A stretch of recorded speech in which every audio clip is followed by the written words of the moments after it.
పథకాల అమలు ఎవరు చేయాలి అంటే ఆల్మోస్ట్ మనకు కావాల్సింది ఏంటంటే ప్రభుత్వం పథకాల అమలుకు సంబంధించినటువంటి యంత్రాంగం ఎలా ఏర్పడాలి, ఆ యంత్రాంగానికి సంబంధించిన అంశాల గురించి మాత్రమే ఇక్కడ మనం చర్చిస్తాం తప్ప ఇక్కడ పథకాల గురించో ఇంకా దేని గురించో చర్చించేది ఏమీ ఉండదు.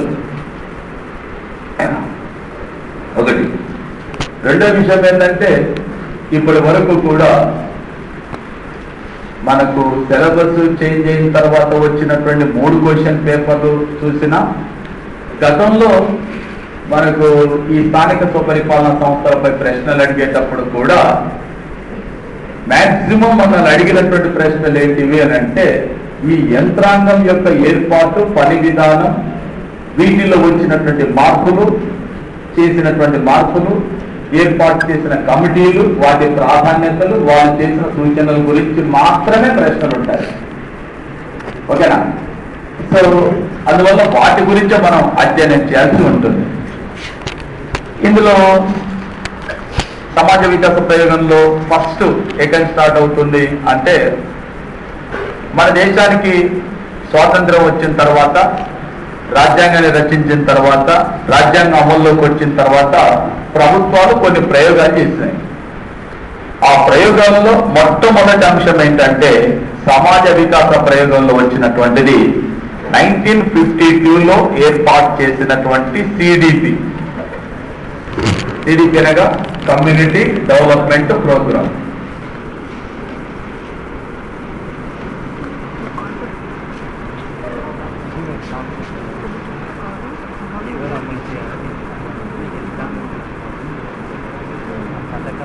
ఓకే, ఇది 1952లో ఏర్పాటు చేయడం జరిగింది. అయితే ఈ కమ్యూనిటీ డెవలప్మెంట్ ప్రోగ్రామ్ ని ఎక్కడి నుంచి తీసుకోవడం, ఎవరు సూచనలు అనుసరించంటే ప్రణాళికా సంఘ ఉపాధ్యక్షుడిగా పనిచేసినటువంటి వివి కృష్ణమాచారి యొక్క సూచనను అనుసరించి ఈ పథకాన్ని ఏర్పాటు చేసినారు. ఈ పథకం యొక్క అమలుకు అమెరికా దేశానికి చెందిన బ్లాక్ వ్యవస్థని నమూనాగా తీసుకోవటం జరిగింది. బ్లాక్ వ్యవస్థ దీన్ని నమూనాగా తీసుకోవటం జరిగింది. ఈ పథకం యొక్క అమలు కోసం అమెరికా దేశానికి చెందిన ఫోర్డ్ ఫౌండేషన్ వాళ్ళు కూడా దీని అమలు కోసం ప్రత్యేకమైనటువంటి ఆర్థిక సహాయాన్ని అందించడం జరిగింది. ఇప్పుడు మన సమస్య ఏంటంటే అసలు ఈ కమ్యూనిటీ డెవలప్మెంట్ ప్రోగ్రామ్ దేనికోసం ఉద్దేశించబడింది, ఇందులో పేర్కొన్నటువంటి అంశాలు ఏంటివి అనేది ఒకసారి చూద్దాం.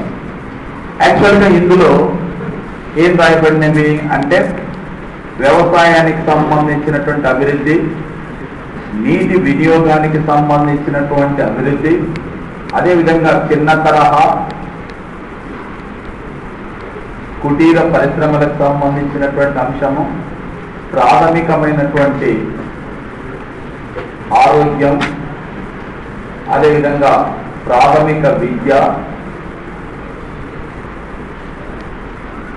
అదేవిధంగా గ్రామీణ ప్రాంతాలలో రోడ్డు రవాణాకు సంబంధించినటువంటి వాటిని అభివృద్ధి పరచడం, ఇవి ముఖ్యమైనటువంటి అంశాలుగా ఉన్నాయి. ఏ పథకంలో? సిడిపిలో. ఈ పథకాన్ని దేశం మొత్తం మీద ఉన్నటువంటి ఒక 50 బ్లాకుల్లో దీన్ని పైలటింగ్ ప్రాజెక్టుగా అమలు పరచడం జరిగింది. దేశంలో ఉన్నటువంటి 50 జిల్లాల్లోని 50 బ్లాకుల్లో వీటిని ఒక పైలట్ ప్రాజెక్టుగా దీన్ని అమలు పరచడం జరిగింది. అయితే దీన్ని అమలు పరిచిన తర్వాత 1953లో దీన్ని దేశవ్యాప్తంగా మొత్తం విస్తరించేసి దీన్ని మనం నెట్ గా పేర్కొంటాం. నేషనల్ ఎక్స్టెన్సివ్ సర్వీస్ స్కీమ్, జాతీయ విస్తరణ సేవా పథకం.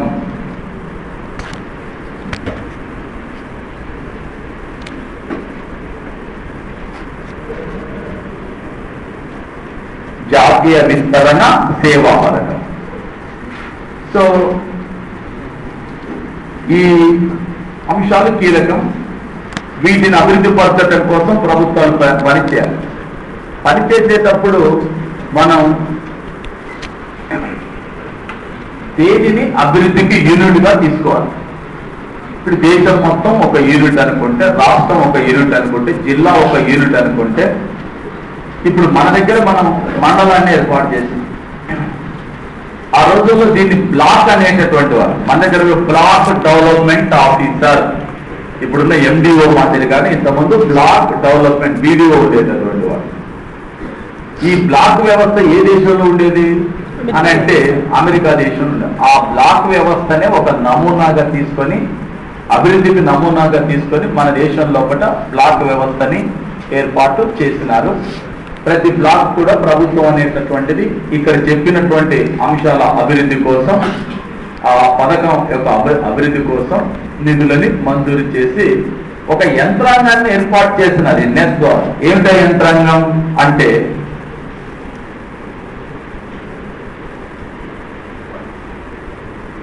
కేంద్ర స్థాయిలో ప్రధానమంత్రి నేతృత్వంలో పనిచేసేటటువంటి ఒక మండలి, రాష్ట్ర స్థాయికి వస్తే సీఎం, జిల్లా స్థాయికి వస్తే కలెక్టర్, తర్వాత బ్లాక్ స్థాయికి వచ్చేసరికి BDO, తర్వాత గ్రామాధికారి.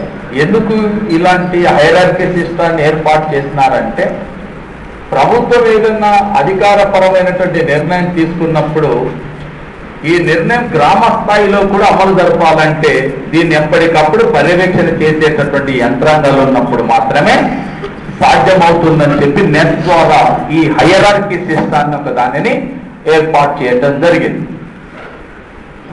హైరార్కీ సిస్టమ్ అంటే క్రమానుగత శ్రేణి పద్ధతిని ఏర్పాటు చేసినారు.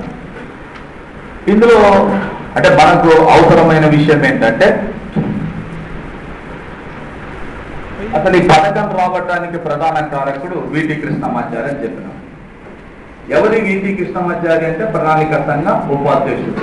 ఈయన ప్రణాళిక అంటే సంఘ ఉపాధ్యక్షుడు కావడానికంటే ముందు అసలు ఈయన చరిత్ర ఏమిటి అంటే ఇతను బరోడా సంస్థానానికి దివాన్ గా పనిచేసినాడు. బరోడా సంస్థానానికి మన భాషలో చెప్పాలంటే ప్రధానమంత్రిగా పనిచేసినాడు. ఎవరు? VT కృష్ణమాచారి. ఈయన బరోడా సంస్థానంలో దివాన్ గా పనిచేస్తున్న కాలంలో ఈయన ఆ ప్రాంతంలో అంటే అభివృద్ధి డెవలప్మెంట్ గురించి కొంత కేంద్రీకరణ చేసి ఓ ప్రయత్నం చేసినాడు, ఓ ప్రయోగం చేసినాడు. దీన్నే బరోడా ప్రయోగం అని కూడా అంటారు. ప్రయోగం అంటే ఏంటంటే భారతదేశం వెనుకబడిన దేశం, ఇది అభివృద్ధి చెందుతున్నటువంటి దేశము. ఇక్కడ ప్రజలు ఫస్ట్ మానవ వనరులు అభివృద్ధి చెందిన మానవ వనరులు కావు అంటే విద్యాపరంగా అభివృద్ధి సాధించినటువంటి కావు. రెండు, ప్రజలకు విభిన్నమైనటువంటి అవసరాలు ఉన్నాయి. సహజ వనరులు ఉన్నవి, మానవ వనరులు ఉన్నవి, మరి కానీ మన దగ్గర ఆర్థిక వనరులు కానీ సాంకేతిక వనరులు కానీ లేవు. మరి ఇలాంటి సందర్భంలో దేశం అంటే ప్రజలు అభివృద్ధిని సాధించాలంటే ఎలా సాధ్యమవుతుంది అంటే ప్రజలు ఏ అంశాలపైనైతే మౌలికంగా ఆధారపడి ఉన్నారో వాటి అభివృద్ధి కోసం మనం ఒక ప్రయత్నం చేయాలి అని చెప్పి ఈయన బరోడా ప్రయోగంలో చేసింది ఏంటంటే మొత్తం ఆల్మోస్ట్ వాళ్ళు బరోడా సంస్థానంలో ఉండేటటువంటి ఇంతో చదువుకున్నటువంటి వాళ్ళందరినీ కూడా చేరదీసి వాళ్ళకు ఒక ట్రైనింగ్ ఇచ్చినాడు. ఏంటో ట్రైనింగ్, మీరు వెళ్ళి గ్రామీణ ప్రాంతాల్లో అంటే వ్యవసాయానికి అభివృద్ధికి సంబంధించి కానీ పరిశ్రమల అభివృద్ధికి సంబంధించి కానీ మీరు వాళ్ళని విద్యాపరంగా కానీ ఆరోగ్యపరంగా కానీ వాళ్ళని చైతన్యవంతం చేసేటటువంటి ప్రయత్నం చేయాలని చెప్పి ఒక రకంగా చెప్పాలంటే అవేర్నెస్ క్రియేట్ చేసే ప్రయత్నం చేస్తున్నారు. దీనికి కారణం అప్పటికి ప్రభుత్వాల దగ్గర అంటే దేశానికి స్వాతంత్రం వచ్చిన కొత్తలో ప్రభుత్వాల దగ్గర ఆర్థిక నిధులు అనుకున్నట్టుగా లేవు. మీరు పోటీ దేశానికి స్వాతంత్రం వచ్చి రాజ్యాంగం రచించిన కొద్ది రోజులకి ఒక ప్రోగ్రామ్ ఏర్పాటు చేస్తే దానికి ఫోర్త్ ఫౌండేషన్ నుంచి మనం ఆర్థిక నిధులు సేకరించినామంటే వాళ్ళ మన ఆర్థిక పరిస్థితి ఏమిటి? మరి ఇప్పుడు అభివృద్ధిని సాధించాలంటే ఎలా సాధ్యమవుతుంది అంటే దీనికంటే ముందే మనం స్వాతంత్రం రావడానికంటే ముందే ఈ పథకం ప్రవేశపెట్టడానికంటే ముందే కొన్ని ప్రయోగాలు జరిగినవి. ముఖ్యంగా మనకు శాంతినికేతన్ స్థాపించినటువంటి రవీంద్రనాథ్ ఠాగూరే శ్రీనికేతన్ ప్రయోగం చేసినాడు. శ్రీనికేతన్ ప్రయోగం అంటే శాంతినికేతన్ విద్యాభివృద్ధి కోసం పాటుపడితే శ్రీనికేతన్ అనేటటువంటిది ఉపాధిని పెంపొందించడం కోసం పాటుపడాలని చెప్పి ఆయన ఒక నినాదం ఇచ్చిన. ఏమిని? స్వయం సమృద్ధి అంటే ఆత్మగౌరవంతో కూడుకున్నటువంటి స్వయం సమృద్ధిని సాధించటం ఎలా?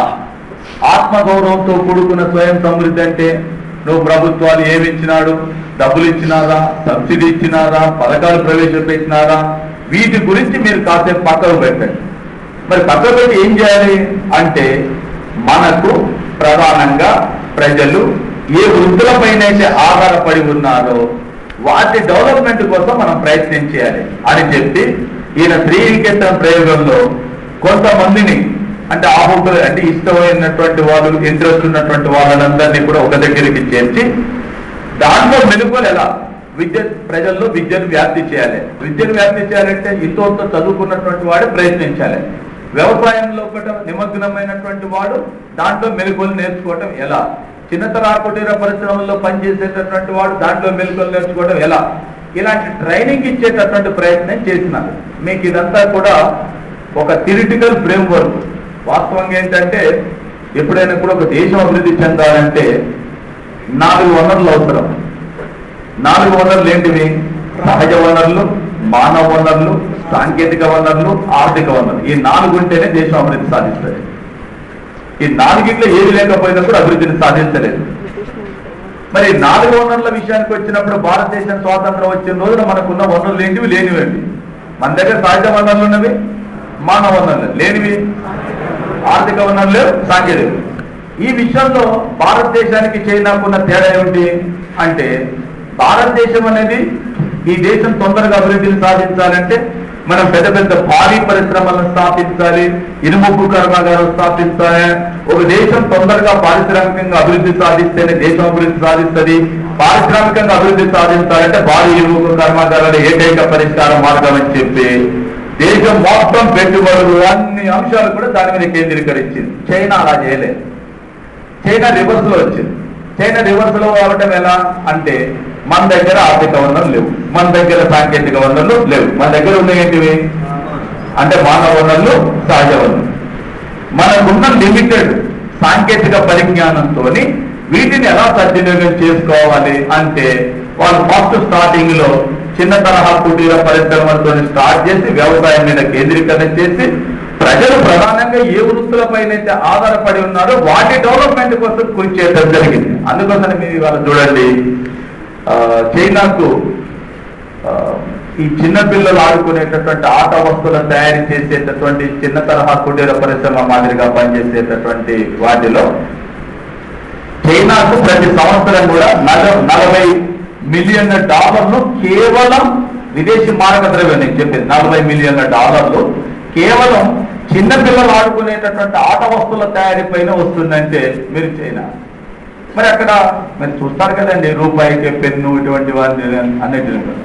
మరి ఇంకా చెప్పాలంటే మనందరం చెప్తాం వ్యవసాయం భారతదేశం అభివృద్ధి సాధిస్తుందని.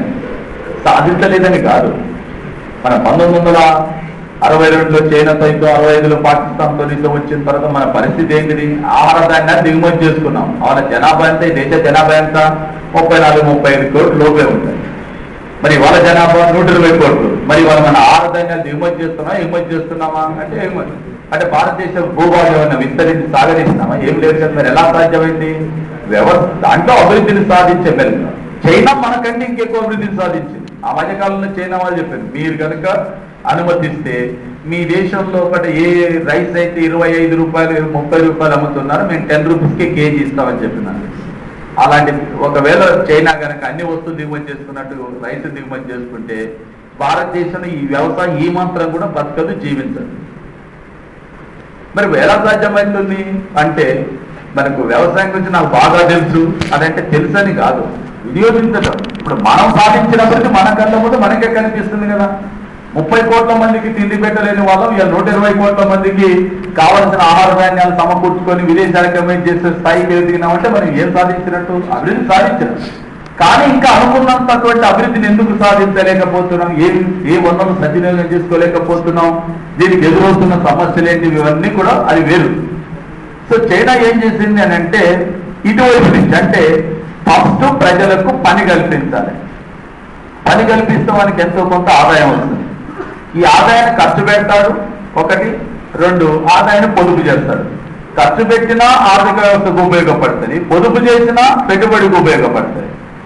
ఒక దేశం అభివృద్ధిని సాధించేటప్పుడు పెట్టుబడి కావాలంటే, మూలధనం కావాలంటే ఎక్కడి నుంచి వస్తుందండి? ఆదాయాలు పెరిగితేనే పెట్టుబడులు. సో మరి అది ఎక్కడి నుంచి సాధ్యమవుతుందంటే పని కల్పించాలి. అంటే ఒక ఆర్థిక వ్యవస్థకి ఎక్కడైనా ఒక జర్క్ అంటే ఒక కదలిక రావాలి. మనం రివర్సులు వచ్చినాం. అయితే మనం చెప్పిన దానికి చేసిన దానికి డిఫరెన్స్.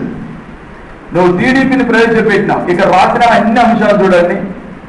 భారతదేశం గ్రామాల్లో నివసిస్తుంది, భారతదేశానికి పల్లెలే పట్టుగొమ్మలు, భారతదేశం యొక్క అభివృద్ధి గ్రామీణ ప్రాంతాలపై ఆధారపడి ఉంటుంది. ఇవన్నీ చెప్పిన దానికి ఉదాహరణ ఈ పథకం వాస్తవంగా. కానీ దీని సమర్థవంతంగా అమలు జరపలేకపోయినాం, అది సమస్య. ఒకవేళ మనం ఈ పథకం ఒక్కటే ఇంపార్టెంట్, ఇంతకుముందు చేయలేదా అంటే మన వాళ్ళు చాలా ప్రయత్నాలు చేస్తున్నారంటున్నాం.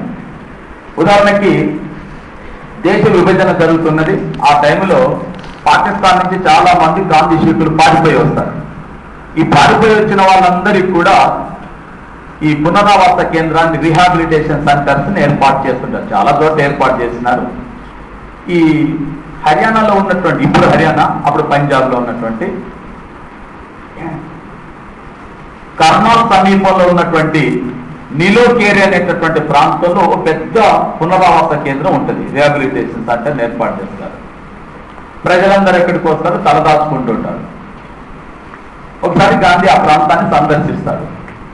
ఈ కేంద్రానికి ప్రధానంగా ఈ పునరావాస కేంద్రం యొక్క బాధ్యతను చూస్తున్నటువంటి ఎస్కే డే అనే ఆయన ఉంటాడు. ఆయన రాగానే, అంటే గాంధీ రాగానే అందరూ తమ బాధలు, తమ గోడు ఇవన్నీ చెప్పుకుంటారు, వింటారు. విన్న తర్వాత ఎస్కే డే అంటే ఏంటి పరిస్థితి అంటే, ఏం లేదు సార్, మరి అందరూ వాళ్ళు ఏమన్నా చందాలు ఇస్తే, డొనేషన్స్ ఇస్తే, ఏమన్నా తినుబండారాలు పంపిస్తే వీళ్ళని అంటే గాంధీ ఏమంటారంటే, ఇప్పుడు వీళ్ళందరూ ఒట్టిగానే కూర్చుంటున్నారా? మరి ఏం చేద్దాము అని అంటే, అసలు వీళ్ళ కాళ్ళపై వీళ్ళు ఆధారపడి ఏమైనా స్వయం సమృద్ధి ఏదైనా ఒక పని చేసుకునేటటువంటి, సంపాదించేటటువంటి ప్రయత్నం చేయాలి తప్ప నువ్వు ఎంతకాలం వీళ్ళని కూర్చోబెట్టి ఇతరులు ఇచ్చేటటువంటి డొనేషన్స్ పైన ఆధారపడి పోషిస్తావు అంటే, మరి ఎస్కే డే ఏం చేద్దాం సార్, ఏం చేసేది ఏం లేదు, వీళ్ళకి ఎవరెవరికి ఏమేమి పనులు వస్తాయో చూడు, ఏ పనులు తెలుసో చూడు, వాళ్ళ పనుల్లో నిమగ్నం చేయి.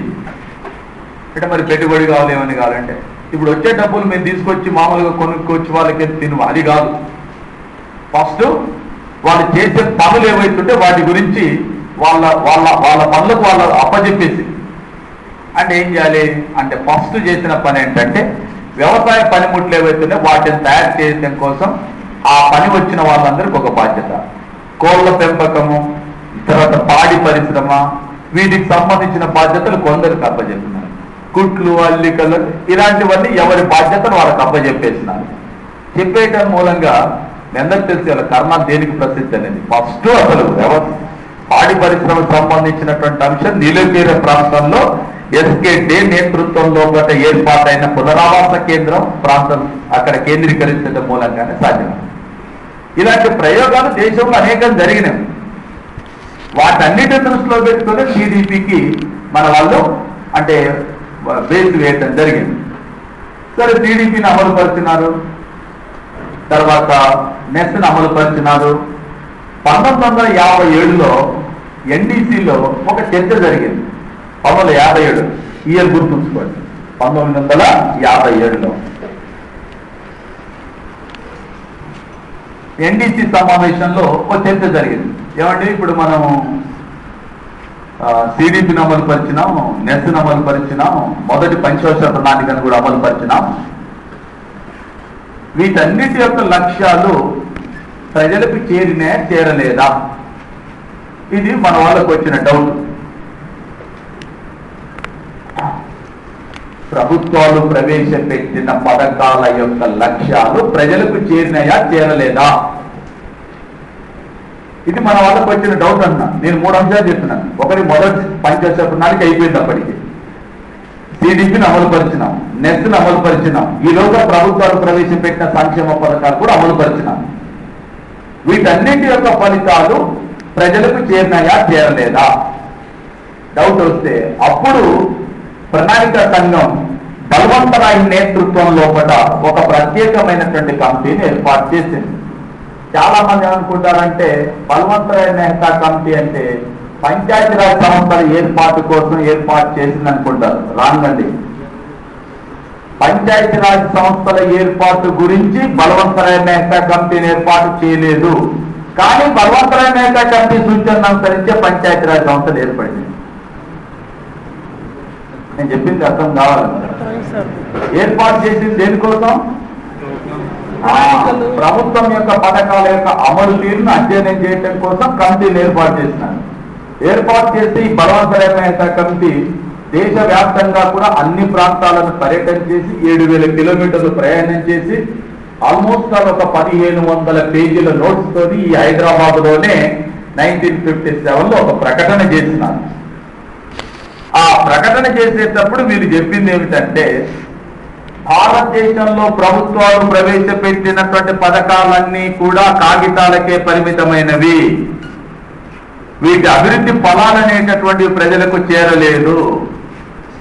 ఈ మాటలు చెప్తూ ఎందుకు చేరలేదంటే ప్రభుత్వ పథకాలన్నీ కూడా అభివృద్ధి పథకాల కంటే కూడా అధికారుల పథకాలుగా అమలు జరపబడుతున్నవి. ఒక సందర్భం చెప్తారు. ప్రజలకు విద్య చెప్పడానికి ఊర్లోకి ప్రభుత్వానికి సంబంధించిన పంతులు వస్తే ఊర్లో ఉండేటటువంటి అంటే జనం మొత్తం కూడా ఊరు వదిలిపెట్టి పారిపోయిన సందర్భాలు ఉన్నాయి.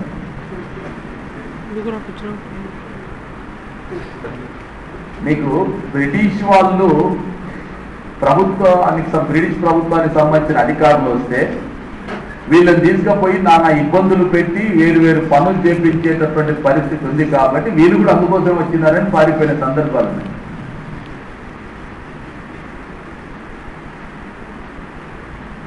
అంటే ఇప్పుడు మనకు స్వతంత్రం వచ్చింది, ఈ ప్రభుత్వం మనది, వీళ్ళు మనకు అభివృద్ధి పనులు చేపట్టడానికి వచ్చినారు కాబట్టి మనం వీళ్ళకి సహకరించాలి, ఈ ఆలోచన ప్రజల్లో లేదు. ఇంతకుముందు బ్రిటిష్ ప్రభుత్వ పరిపాలనా కాలంలో వచ్చినటువంటి అధికారుల మాదిరిగానే వీళ్ళు కూడా వచ్చినారు. వీళ్ళు ఏదో ఒకటి మన నుంచి ఏదో దోచుకొని పోవటానికి ఏదో ఉద్దేశపూర్వకంగా వచ్చినారు. కాబట్టి వీళ్ళున్నంత వరకు వీళ్లకు దూరంగా ఉండటం ఎలా, ఇది మన వాళ్ళ యొక్క ఆలోచన. దాంతో ప్రభుత్వ అధికారులు మంచిగా షికారుకు వచ్చినట్టుగా గ్రామీణ ప్రాంతాలకు వచ్చేసి వాళ్ళ పనులు వాళ్ళు చూసుకొని వెళ్ళిపోయినాయి. ఇది జరిగింది. అదే విషయం చెప్పింది, ఏదో సినిమాలు చూపిస్తారు. అభివృద్ధి గురించి ప్రభుత్వం ప్రవేశపెట్టినటువంటి పథకం కేంద్ర ప్రభుత్వం నుంచి రాష్ట్ర ప్రభుత్వానికి, రాష్ట్ర ప్రభుత్వం నుంచి జిల్లాకు, జిల్లా నుంచి మండలానికి, మండలం నుంచి గ్రామానికి వచ్చేసరికి ఒక 5 గంటల తీసుకొచ్చి ఇచ్చినట్టే ఉంటుంది. అదే చెప్పింది. అప్పుడు 5 గంటల గురించి చెప్పలేదు. కానీ ఉన్న విషయం ఏంటంటే ప్రభుత్వం ప్రవేశపెట్టిన పథకాలన్నీ కూడా ఇలా ప్రభుత్వ అధికారులకు మాత్రమే సంబంధించి ఉన్నాయి. అప్పుడు బలవంతరాయ్ మెహతా కమిటీ చెప్పింది ఏంటంటే ప్రభుత్వాలు ప్రవేశపెట్టినటువంటి పథకాలన్నీ కాగితాలకే పరిమితమైనవి. ఈ పథకాల యొక్క లక్ష్యాలు, ఫలాలు ప్రజలకు అందటం లేదు. అందకపోవటానికి గల కారణం ఏంటంటే పరిపాలనలో ప్రజలకు భాగస్వామ్యం లేదు. ప్రజలకు భాగస్వామ్యం లేకపోవటం మూలంగానే ఈ ఫలాలేవి ప్రజలకు అందటం లేదు. మరి ప్రజలకు భాగస్వామ్యం కల్పించాలి అంటే అప్పుడు చెప్పారు, ప్రజలకు భాగస్వామ్యం కల్పించాలంటే కేంద్ర రాష్ట్ర ప్రభుత్వాలతో సాధ్యం కాదు, ఖచ్చితంగా పంచాయతీరాజ్ సంస్థను ఏర్పాటు చేయాలని చెబుతూ సూచన చేసిన అసలు సంగతి అన్నమాట. ఓకే, సో పంచాయతీరాజ్ సంస్థలను ఏర్పాటు చేయాలని చెప్పి బలవంతరాయ్ మెహతా కమిటీ సూచన చేస్తూ ఈ కమిటీ చాలా అంశాలను ప్రస్తావించింది. నేను మళ్ళీ మనకు ఇది టాపిక్ వస్తుంది. అప్పుడు పంచాయతీరాజ్ సంస్థలను ఏర్పాటు చేయాలని చెప్పి బలవంతరాయ్ మెహతా కమిటీ సూచించిన తర్వాత ఈ రిపోర్టుని 1958లో ఎన్డీసీ ఆమోదించిన తర్వాత 1959 అక్టోబర్ 2వ తేదీన మొట్టమొదటిసారిగా రాజస్థాన్ లో ఉన్నటువంటి నాగౌర్లో పండిట్ జవహర్లాల్ నెహ్రూ ఈ స్థానిక స్వపరిపాలన సంస్థలకు పునాదులు వేయడం జరిగింది. ఇది మొదటి రాష్ట్రం కాగా, రెండవ రాష్ట్రంగా ఆంధ్రప్రదేశ్ నవంబర్ 1వ తేదీన ప్రస్తుత అంతర్జాతీయ విమానాశ్రయం ఉన్నటువంటి శంషాబాద్ లో నాటి ముఖ్యమంత్రి అయినటువంటి నీలం సంజీవ్ రెడ్డి నవంబర్ 1వ తేదీన మన రాష్ట్రంలో స్థానిక స్వపరిపాలనా సంస్థల ఏర్పాటుకు శ్రీకారం చుట్టడం జరిగింది. అయితే మన దేశంలో ఉండేటటువంటి స్థానిక స్వపరిపాలనా సంస్థలు ఏవైతే ఉన్నాయో వీటి యొక్క ప్రస్థానం గురించి మనకు ఒక అవగాహన ఉండాలి.